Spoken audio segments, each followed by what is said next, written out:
Iron Man is a 2008 American superhero film based on the Marvel comic book's character of the same name. Produced by Marvel Studios and distributed by Paramount Pictures, it is the first film in the Marvel Cinematic Universe, or better known as the MCU. Directed by Jon Favreau from the screenplay and by the writing teams of Fergus and Ostby and Art Marcum and Matt Holloway, the film stars Robert Downey Jr. as Tony Stark / Iron Man, alongside Terrence Howard, Jeff Bridges, Shaun Toub and Gwyneth Paltrow. In the film, following his escape from captivity by a terrorist group, world-famous industrialist and master engineer Tony Stark builds a mechanized suit of armour and becomes the superhero Iron Man. A film featuring the character was in development at Universal Pictures, 20th Century Fox and New Line Cinema at various times since 1990, before Marvel Studios reacquired the rights in 2005. Marvel put the project in production, its first self-financed film, with Paramount Pictures distributing. Favreau signed on as director in April 2006 and faced opposition from Marvel when trying to cast Downey in the title role. The actor was signed later in September of that year. Filming took place from March to June 2007, primarily in California, to differentiate the film from the numerous other superhero stories that are set in New York City-esque environments. During filming, the actors were free to create their own dialogue because pre-production was focused on story and action. Rubber and metal versions of the armour created by Stan Winston's company were mixed with computer-generated imagery to create the title character. Iron Man premiered in Sydney on April 14, 2008 and was released in the United States on May 2nd, and it was the first film in Phase 1 of the MCU. It grossed over $585 million, becoming the 8th highest-grossing film of 2008. The film received praise from critics, especially for Downey's performance, as well as Favreau's direction, visual effects, action scenes, and writing.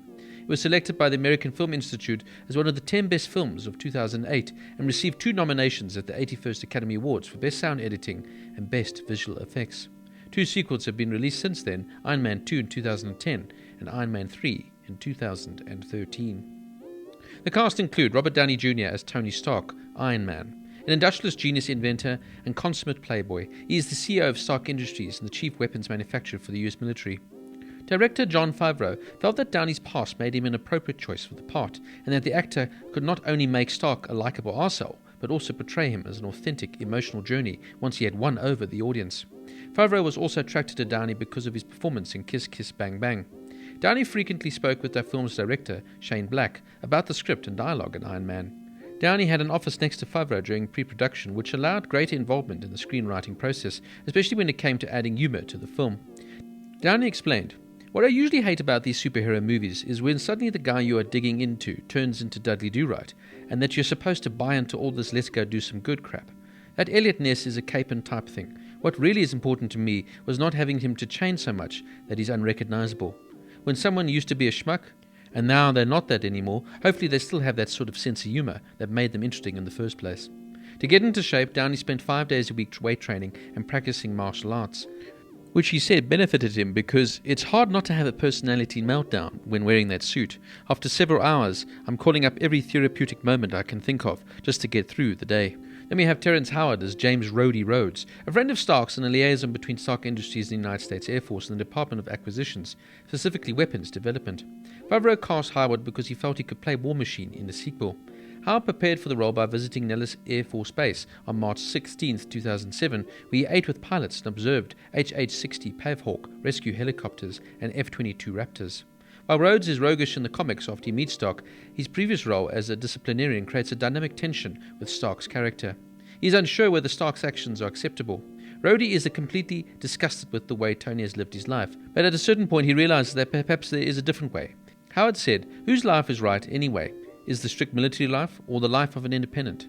Howard and his father are Iron Man fans, partly because Rhodes was one of the first few black superheroes when Howard was a child. He had been a Downey fan since he saw him in Weird Science, and the two competed physically on set. Then we have Jeff Bridges as Obadiah Stone, Stark's business second-in-command, mentor and friend, who turns on him and takes over the company, eventually building a giant exosuit to fight Stark. Bridges read the comics as a boy and liked Favreau's modern realistic approach. He shaved his head, something he had wanted to do for some time, and grew a beard for the role. Bridges researched the book of Obadiah and was surprised to learn that retribution is a major theme in that book of the Bible, something that Stone represents. Many of Stone's scenes were cut to focus more on Stark, but the writers felt Bridges' performance allowed the application of less is more when editing the film. And we have Gwyneth Paltrow as Virginia Pepper Potts, Stark's personal assistant and budding love interest. Paltrow asked Marvel to send her any comics that would consider relevant to understanding of her character. whom she considered to be very smart, level-headed and grounded. She said she liked the fact that there was sexual tension between the two, but it wasn't blatant.